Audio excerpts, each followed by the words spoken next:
West Africa is an international drug transit hub. Whether today, tomorrow, or in 1,000 years' time, I will never be a drugs trafficker. In November of 2009, a Boeing 727 jet crashed in the desert of Mali, killing those on board. But what surprised observers was that this plane was carrying an estimated 10 tons of cocaine. Authorities had been aware for some time that West Africa had been growing in importance as a trade route for South American coke. But the scale of this operation shone a light on just how serious the issue had become. In this episode, we're looking at one of the most crucial but most unreported fronts of the war on drugs, West Africa, and how the drug war is serving to destabilize the entire region.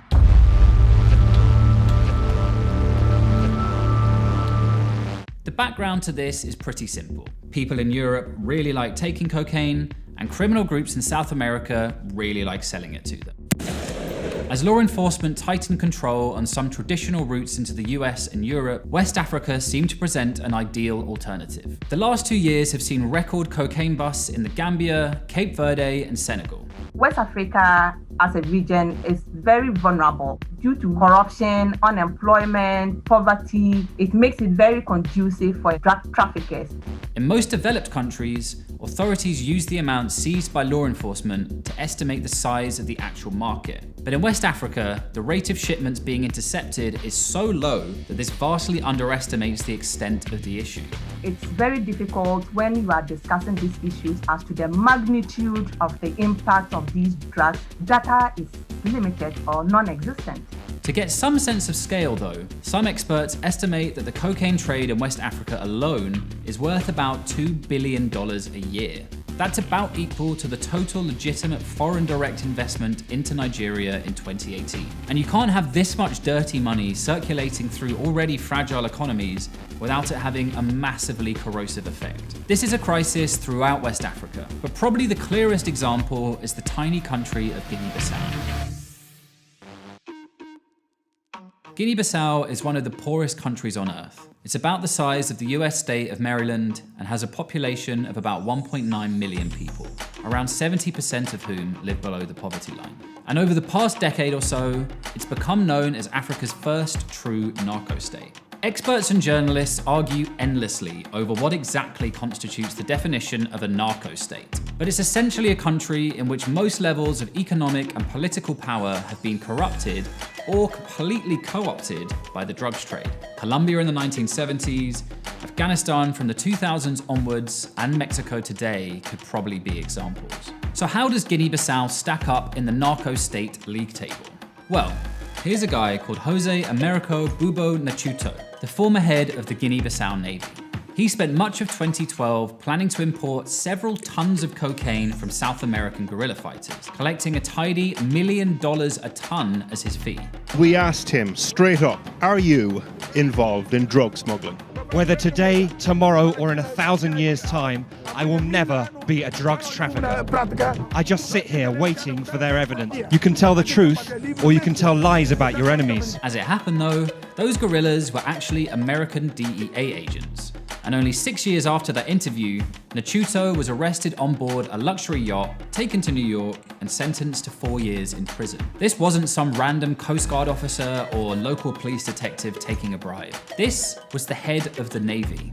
He conducted many of his negotiations on military bases and frequently mentioned wanting to speak to the head of the country's government about the deal. The head of the government at the time was Chief of Staff General Antonio Injai, who had seized power in a coup in 2012. That coup became known as the cocaine coup because of how deep Injai's links to the cocaine business were suspected to go.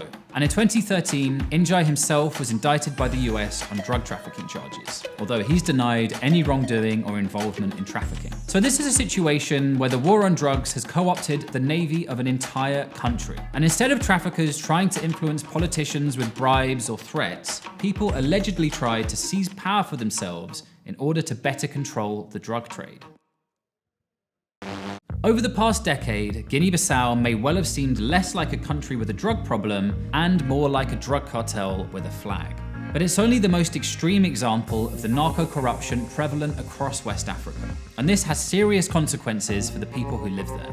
One thing that we need to address is corruption, because resources are supposed to be channeled to address specific issues like education, health, and what of you, and these are diverted. And so we need to begin to look at the drug issue, not just as a security issue, but a development issue. This vision of the war on drugs as a development issue is crucial, and it feeds into one of the biggest unanswered questions about the drug war in West Africa. There's a common narrative that money from the drug trade is used to finance insurgencies and terrorist organizations like Boko Haram and Al-Qaeda.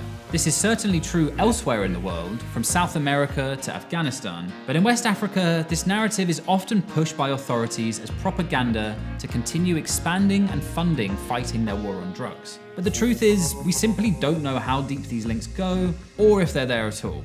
We have heard a number of times about how drug trafficking impacts on terrorism. Most of these linkages, there isn't data, there isn't evidence on the ground to be able to link or make a strong link between these issues to drug trafficking within the region. The cocaine trade through West Africa is largely driven by one determining factor: the decision by European governments to keep the massive European cocaine market illegal. These are European decisions destroying lives and corrupting entire societies in West Africa, which, to be fair, is nothing particularly new. But while there may be increasing use of drugs like cocaine and heroin in West Africa itself as a result of this international trade, perhaps what's most disturbing are reports of an emerging homegrown methamphetamine industry. Nigeria's first meth lab was discovered in 2011, but between 2012 and 2017, seizures in the country rose from 177 kilograms to 1.3 tons. There are reports of Mexican cartels setting up operations in Nigeria and elsewhere across West Africa. And 2020 saw a series of bigger and more sophisticated operations being uncovered. It's not just the traditional drugs that we are seeing now, like the cocaine, the cannabis. We are now even seeing new psychoactive substances such as methamphetamine and all other synthetic drugs. We have seen 2 years back, about 9 clandestine labs were destroyed in Nigeria for the production of methamphetamine.